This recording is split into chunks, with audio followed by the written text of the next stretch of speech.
rin nabigla, sabi ko, ba't pumunta tayo ng Heidelberg? Oo, tama. Marites pa more. Eh kasi ako, dahil alam ko na yung ano, hindi na ako nagsak na dyan. Para ba yung automatis na sak? Nakapilimutan ko yung pangalan nila, hindi rin ako dumating tayo sa Chinese. Nakalimutan ko talaga, my God. So ayan na guys, iniwan nila kami. Tapos dito, ang daming ano na naman.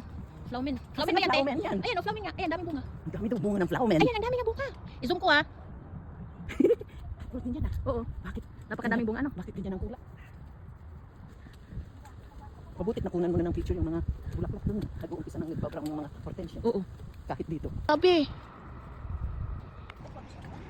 Ayan guys, meron na naman. Lakas ng kulit guys. Kasi gusto kanya yung hindi siya maating. Yung kami naya, tamay na parang kanya. Exact. Sure. Yeah. Dito rin yan. Yeah, picture. Kasi, wait, sa likod. Please.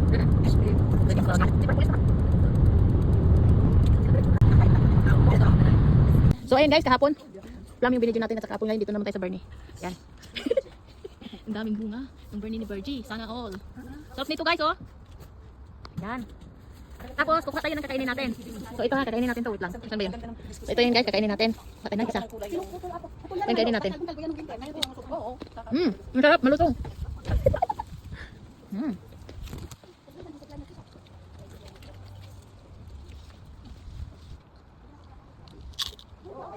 So kahapon guys, yung binidyo natin is yung apple na pula. Ngayon dito tayo sa green. Dito tayo sa green guys. Sarap pag may mga prutas no. Ayun, daming bunga sa taas.